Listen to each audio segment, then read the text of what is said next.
तो ये मेरा हो गया कार्बन एटम। और एस, ये एस ऑर्बिटल हो गया। 2s। हम्म, बोलिए। Yes sir. और 2p क्या होगा? इस तरीके से होगा। मान लीजिए ये जेड हाँ एक्स सर। है, ये वाई है, ये एक्स है। तो ये होगा y2p और ये x2p। ऐसे ही होंगे ना? हाँ सर। अब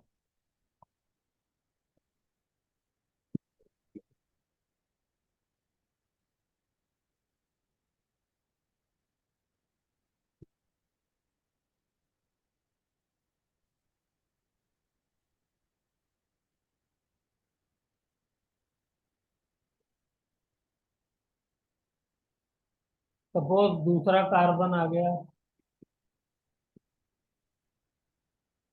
ये उसका एस ऑर्बिटल है,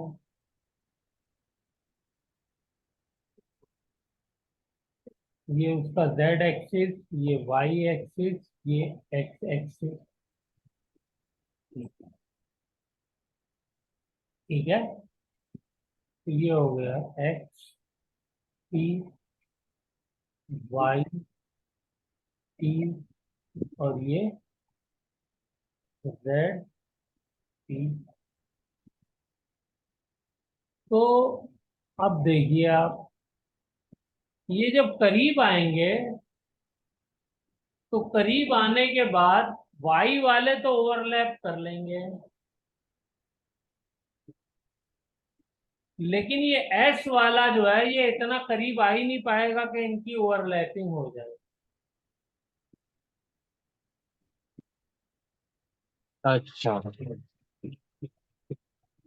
ठीक है ना? भाई पेट से पेट टकरा जाएगा, ये वाला पेट इससे टकरा जाएगा, ये वाला पेट इससे, तो एस तक, एस के पास तो पहुंच ही नहीं पाएगा ना पेट। है। पॉइंट है सर, यस सर। तो इसलिए ओवरलैपिंग नहीं हो नहीं हो पाती है गया। और चार बॉन्ड नहीं बन पाते। इसकी इससे हो गई, इसकी इससे हो गई, इसकी इससे हो गई, एस वाले की रह जाती। ठीक है। हाँ वो मतलब बहुत ज्यादा बेंड करना पड़ेगा ना ऊपर वाले तीनों को, इसलिए। तो इसको इसलिए लिख लीजिए, the overlapping of all the four orbital are not possible in case of, in case of P2 solid.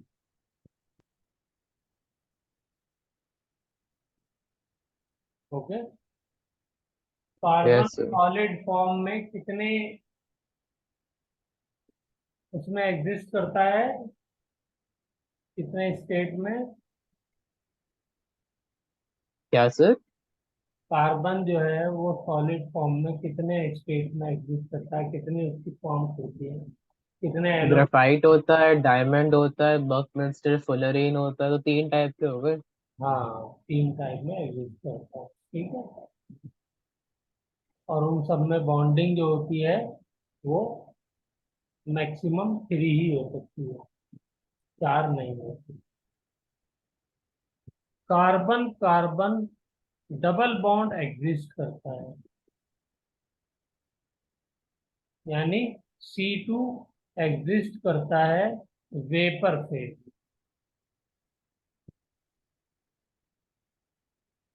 ठीक है। Yes sir.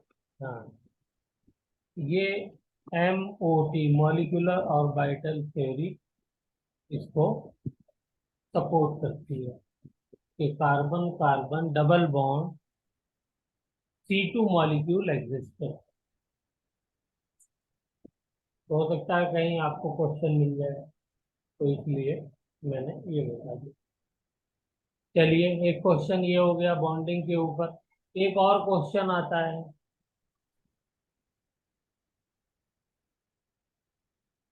The nitrogen nitrogen triple bond exist but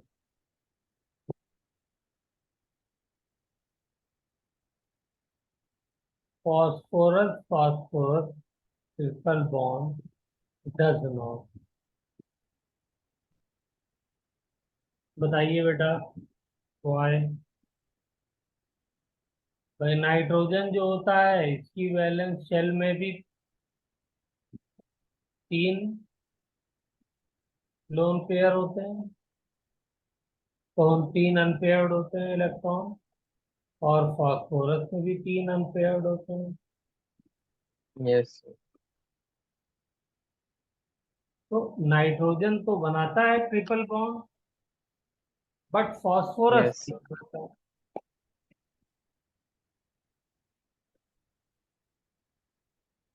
उसके ओके सर। पीछे क्या रीजन है?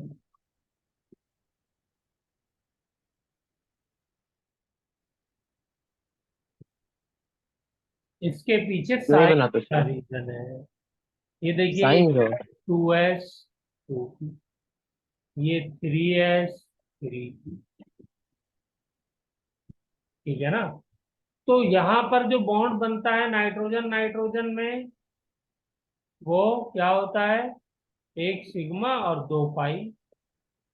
यस फॉस्फोरस में अगर 3 bond बनाने हैं तो इसमें भी एक सिग्मा होगा, 2 पाई होगा। हाँ लेकिन सर। पाई बॉन्ड किसके बीच में बन रहा है?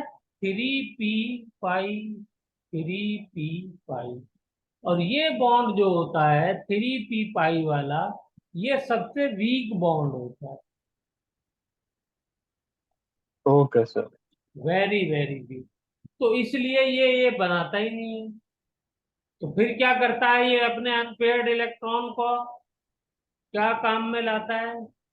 तो इसके पास दूसरा ऑप्शन होता है कि ये चारों के साथ सिग्मा बॉन्ड बना ले। कैसे बनाता है सिग्मा बॉन्ड? देखिए, P4 की फॉर्म में ये एग्जिस्ट कर जाता है। ठीक है, 2 बॉन्ड ये हो गए और तीसरा बॉन्ड ये हो गया।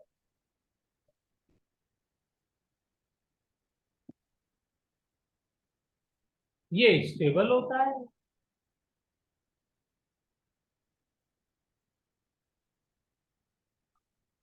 क्लियर हो गई बात ये?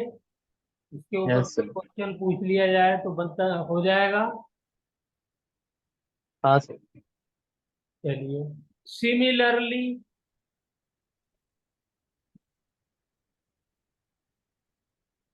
O2 एग्जिस्ट करता है, S2 एग्जिस्ट नहीं करता।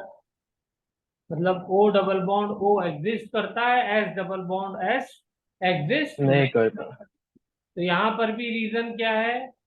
वही, 3p pi bond is very weak. लिख लीजिए इस बात को, 3p pi bond is very. Very weak. तो ये क्या करता है अपने अनपेयर्ड इलेक्ट्रॉन के साथ? तो ये S6 और S8 की फॉर्म में एग्जिस्ट करता है। ठीक यस। है, S6 का तो उस दिन मैंने स्ट्रक्चर बना दिया था, S8 का और बना। S8 का बनाया था। S8 का बनाया था सर, S6 का नहीं बनाया था। S6 का बनाया था, चेक करिए। नहीं सर, S8 का बनाया था। S8 का ये हो गया क्राउन। उस दिन जो यस सर, इसी बनाया का था बना। वो बनाया था ये।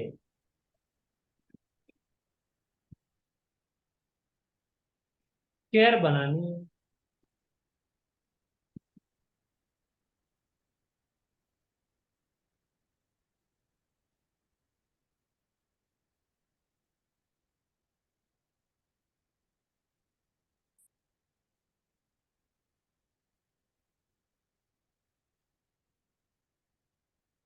ये बन गया।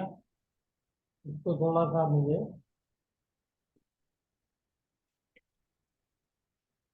चलिए ये पेयर बनाने के लिए थोड़ा ऐसे हो गया।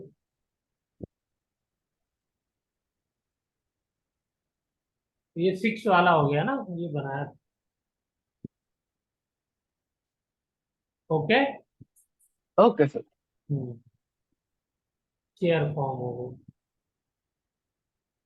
इसी को हम क्या कहते हैं, एटॉमिसिटी में हम लोग इसको पढ़ते हैं, एटॉमिसिटी, कि कितने एटम्स की फॉर्म में एग्जिस्ट करता है। तो सल्फर जो है वो 8 एटम है एक मॉलिक्यूल में, 6 भी है। फॉस्फोरस में 4 है। ठीक है ना, तो कहीं कहीं आपको वर्ड एटॉमिसिटी मिल जाएगा, number of atom in molecule of an element. चलिए, एक टर्म और आपने पढ़ी होगी, that is called catenation.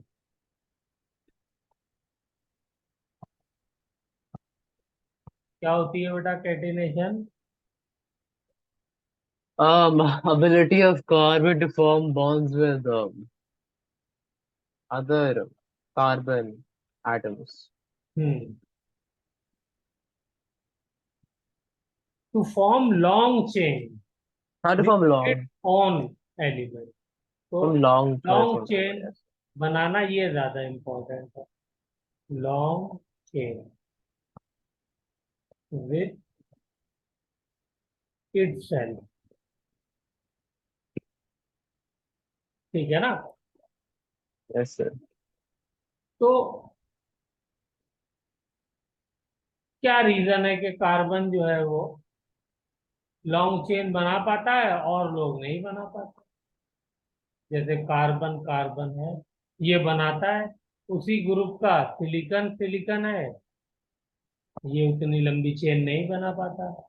Germanium है, ये भी नहीं बना पाता। टिन है, ये भी नहीं बना पाता। ये सेम ग्रुप के एलिमेंट है। उसकी वजह है bond strength. Carbon carbon bond strength इतनी ज्यादा होती है कि आप कितनी भी लंबी चेन बना लीजिए वो ब्रेक नहीं होगी। समझ रहे हैं? आप सिलिकॉन की चेन बनाइए, वो पता चला के अपने वजन से ही टूट गई, तो फिर वो चेन बनी कहाँ?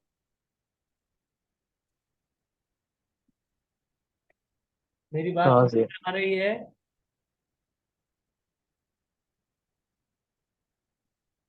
बोलो बेटा। Yes sir. और इसके पीछे रीजन क्या है? वो साइज वाला रीजन है। Yes carbon sir. कार्बन में जो बॉन्ड बनता है वो सेकेंड शेल के ऑर्बिटल्स की ओवरलैपिंग की वजह से बनता है, इसलिए उसकी स्ट्रेंथ जो होती है वो ज्यादा होती है। दूसरा एक और रीजन है।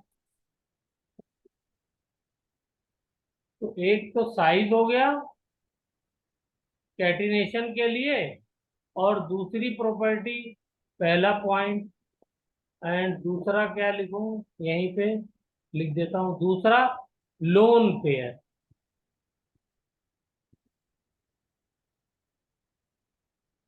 कार्बन कार्बन के ऊपर कोई लोन पेयर होता है कार्बन वाले कार्बन एलिमेंट के ऊपर? नहीं हो, नहीं। नहीं होता। वरना तो आप देखिए Yes sir. नाइट्रोजन को बनानी चाहिए थी ना। Yes sir. तो चलिए, आपने सर कहा कि सेकंड ग्रुप वाला नहीं बनाएगा, थर्ड ग्रुप वाला नहीं बनाएगा क्योंकि बॉन्ड स्ट्रेंथ वीक हो जाएगी। I agree. तो नाइट्रोजन क्यों नहीं बनाता है? तो नाइट्रोजन बेटा इसलिए नहीं बनाता है कि यहाँ पे लोन पेयर आ गया है, जिसकी वजह से इनके बीच में रिपल्शन बढ़ जाती है। रिपल्शन बढ़ जाने की वजह से ये बॉन्ड स्ट्रेंथ वीक हो जाती है।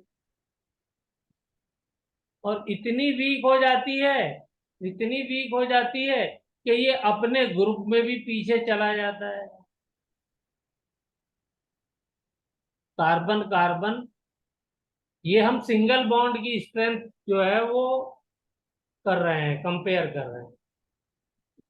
ठीक है। Yes sir. हाँ, तो यहाँ पे देखिए रिपल्शन वाला फैक्टर जो है वो डोमिनेट कर जाता है साइज से भी, क्योंकि फास्फोरस का साइज बड़ा है तो वहां पे रिपल्शन जो है वो क्या हो जाती है, कम हो जाती है। और नाइट्रोजन का साइज छोटा है तो यहाँ पे रिपल्शन बढ़ जाती है। बोलिए, मेरी ये बात समझ में आती है? यस। तो ओके। बॉन्ड स्ट्रेंथ को अगर मैं यहाँ पे लिख दूं तो इनवर्सली प्रोपोर्शनल साइज है और इनवर्सली प्रोपोर्शनल लोन पेयर भी है, जिसको हम कह सकते हैं लोन पेयर रिपल्शन। अगर लोन पेयर हो जाएगा तो रिपल्शन की वजह से उन लोन पेयर्स के बीच में क्या हो जाएगा, बॉन्ड स्ट्रेंथ वीक हो जाएगी। मेरी बात क्लियर हो गई बेटा ये? Yes sir. चलिए, वेरी गुड। इसी वजह से आप देखेंगे,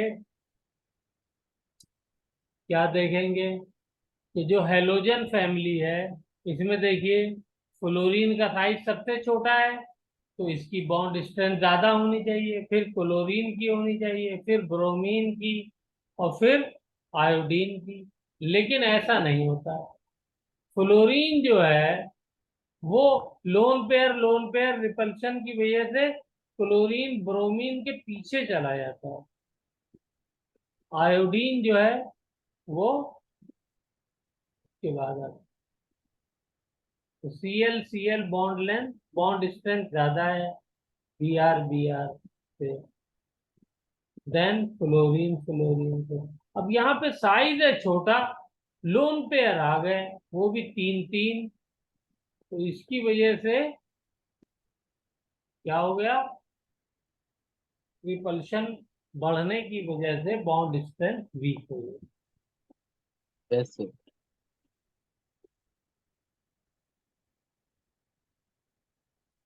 यही सेम केस ऑक्सीजन फैमिली में भी होगा।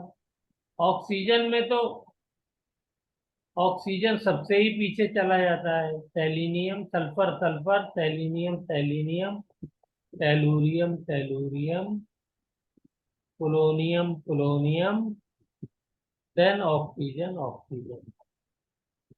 ठीक है। इसको अभी लिख लीजिए सर क्योंकि मैंने बताया है, बाद में लेकिन इसको करो। सर ऑक्सीजन एंड में क्यों आता है सर? इसमें बेटा जो है वो एमओटी के ऊपर इसका वो है। एक तो लोन पेयर रिपल्शन वाला फैक्टर है ही है। ठीक है। दूसरा इसको हम लोग एमओटी में डिटेल में पढ़ेंगे, अभी खाली इसको लिख लीजिए। ओके। और ये सब बेटा जो है ना, देखिए केमिस्ट्री में क्या होता है, केमिस्ट्री में आप पहले ऑब्जर्वेशन करते हैं। आपने देखा यस सर। कि यार ऑक्सीजन जो है इसका बॉन्ड सबसे वीक है, सबसे आसानी से टूट जा रहा है, सबसे कम एनर्जी चाहिए तोड़ने के लिए। तो जब आपको ये डाटा मिल जाता है तो फिर आप उसमें डिफरेंट थ्योरीज अप्लाई करते हैं। ऐसा हो रहा होगा तो ऐसा हो रहा होगा तो ये हो रहा होगा। समझ रहे हैं आप? हाँ। Yes sir. हम लोग अप्लाई करेंगे ऑक्सीजन के ऊपर नेक्स्ट, मतलब जब थ्योरी पढ़ेंगे मॉलिक्यूलर ऑर्बिटल थ्योरी पर।